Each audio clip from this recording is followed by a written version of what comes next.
राष्ट्रीय स्वयं संघ की एक महत्वपूर्ण बैठक गोरक्ष प्रांत की आज आजमगढ़ में हो रही है। 2 दिवसीय इस बैठक में पहले दिन आरएसएस के जो पदाधिकारी हैं गोरक्ष प्रांत से जुड़े हुए वो पदाधिकारी इस बैठक में मौजूद हैं।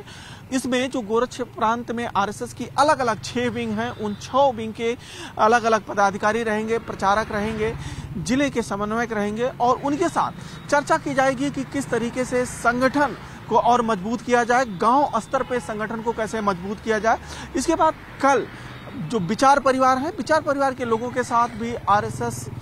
की एक बैठक है जिसको दत्तात्रेय हाशमोले संबोधित करेंगे। विचार परिवार में वो लोग भी आते हैं जो आरएसएस से तो जुड़े तो नहीं होते हैं लेकिन आरएसएस की विचारधारा से ताल्लुक रखते हैं और उनकी संख्या बहुत बड़ी होती है। और इस परिवार में सिर्फ आरएसएस के पदाधिकारी या विचार परिवार के लोग ही नहीं, उनके घर की महिलाएं भी शामिल होती हैं, उनके घर के बच्चे भी शामिल होते हैं। यानी कि ये एक बड़ी संख्या होती है जो आरएसएस की विचारधारा से जुड़े हुए लोग होते हैं। लेकिन ये बैठक ऐसे समय पे हो रही है जब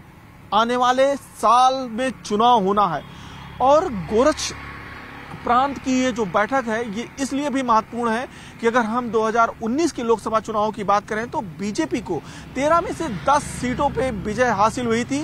3 सीटें बीजेपी हारी थी जिसमें आजमगढ़, घोसी और मऊ थी। बाद में आजमगढ़ में जब उपचुनाव हुआ तो समाजवादी पार्टी के प्रत्याशी को हराते हुए भारतीय जनता पार्टी के निरहुआ वहां पे विजयी घोषित हुए थे। 2 सीटें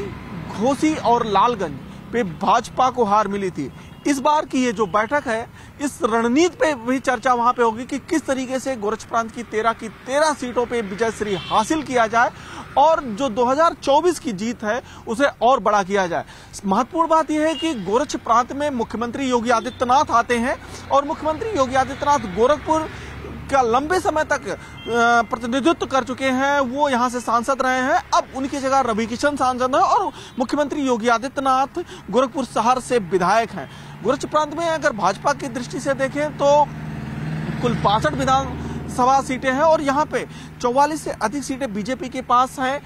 और बीजेपी अब ये कोशिश होगी कि आरएसएस के मदद से वो जो सीटें हैं वो सीटों पे कब्जा करे और 13 की 13 लोकसभा सीटों पर उसको विजय श्री हासिल हो। 2 जो सबसे कठिन सीट थी आजमगढ़, उस सीट पे इस बार दिनेश लाल यादव निरहुआ ने परचम लहरा दिया है। अब घोसी और लालगंज जिस पे पहले भी बीजेपी जीत चुकी है उसको अब अपने पुराने रिकॉर्ड को दोहराना है। तो उन चीजों को लेकर भी आरएसएस में मंथन हो सकता है कि किस तरीके से काम किया जाए और किस तरीके से जो सरकार की योजनाएं हैं उनको जमीन पे अगर पहुंचाया जाए तो भारतीय जनता पार्टी को 2024 के लोकसभा चुनावों में फायदा मिलेगा। और चूंकि ये कई दृष्टि से भी बेहद महत्वपूर्ण है, प्रशासनिक दृष्टि से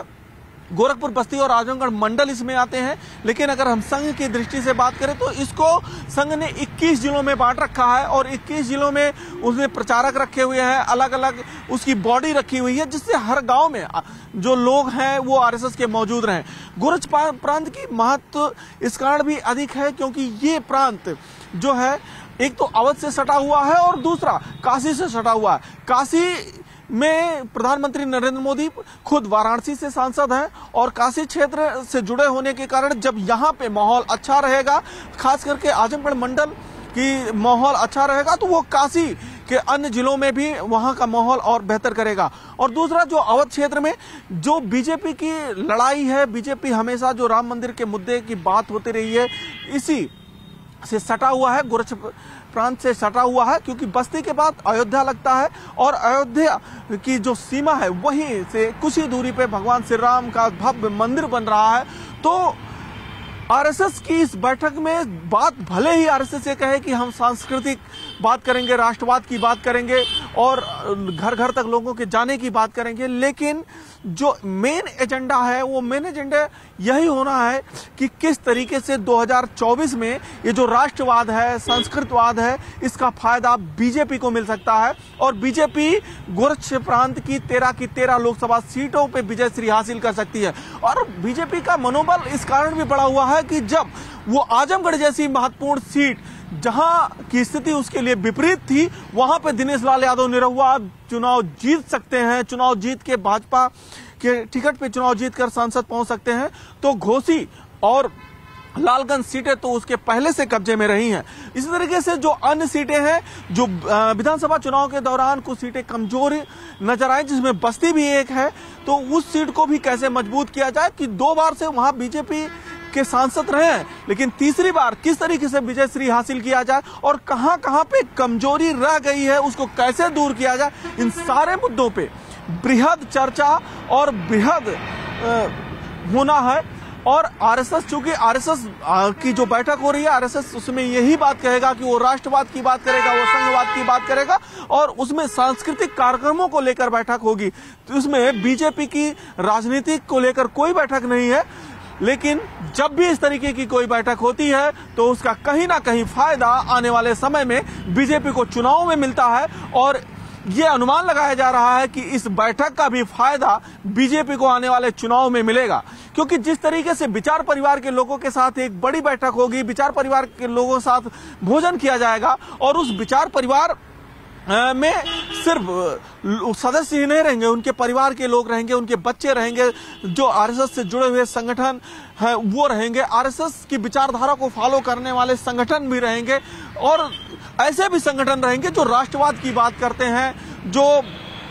संस्कृतवाद की बात करते हैं, तो ऐसे लोग भी उसमें जुड़ेंगे। तो ये एक महत्वपूर्ण बैठक है मिशन 2024 से पहले, और 2024 से पहले एक दिशा निर्देश, एक गाइडलाइन भी यहाँ पे तय हो जाएगी कि किस तरीके से गोरखपुर प्रांत, गोरक्ष प्रांत की लड़ाई लड़ी जानी है मिशन 2024 को लेकर। अखिलेश पांडे के साथ रामगोपाल द्विवेदी, न्यूज़ 18 आजमगढ़।